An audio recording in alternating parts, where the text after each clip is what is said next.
I'm a little old school on the notion of two-factor authentication. It was always originally defined as something you have, physical, and something you know. And it started out as little token things with the displays, and they also had things where you get a challenge and you type in a thing and it displays a response, you type in the response.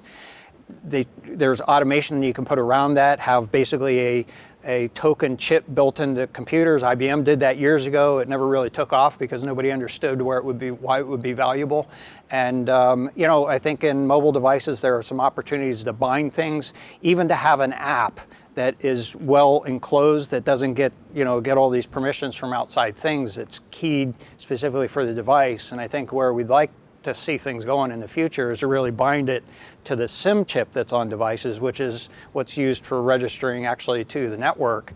So there are a lot of opportunities here to improve it, but there really needs to be a strong binding, in my opinion, between something you have, and which means that it can't be done from another place, and something which is really some attribute that helps to control access to like if you lose the thing you have, it shouldn't be a free reign into whatever you have. So. Well, we were talking before the show. Yeah. The RSA app for your phone, I'm pretty sure, is tied to the hardware ID of the phone. So if you get a new phone with a new hardware ID, you've got to go re-register you got to register it, and it's going to change generate it on the different codes system that you're trying to log into. Yeah. But it still doesn't insulate you from that device getting compromised, right? In theory, if the device itself is compromised, yes. like this malware, it's all bets are off. You're absolutely somebody could right. write something that pokes into the RSA app and watches the numbers that are getting generated on or something. I don't know how I would do that, but you can take pictures of the screen and send it or something like that. So there are little tricks that could potentially be done.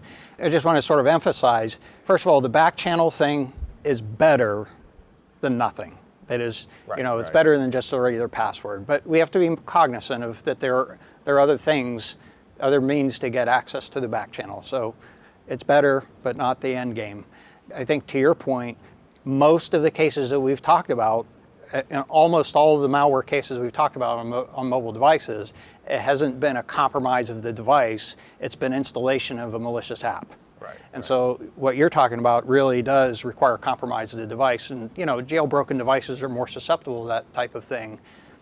And it can still happen. There's still computers in the end, but it's a little bit better. Be careful, don't sideload apps. Well, talk about that we might have a trivia question about that later. But basically means install from the non-official app store for whatever your device is, like Google Play or the Apple Store. But also pay close attention to when you install apps, what permissions they're asking that they think they need. So if you're installing some new calculator app and it says, I need to access all of your SMS text messages, that's kind of like, why would they need to do that? So you should be questioning that when you install apps to make sure that what it's asking for really makes sense. And as long as if you avoid those third-party app stores, it should help you quite a bit from getting a piece of malware like that, especially on Android devices, I would think. Very good.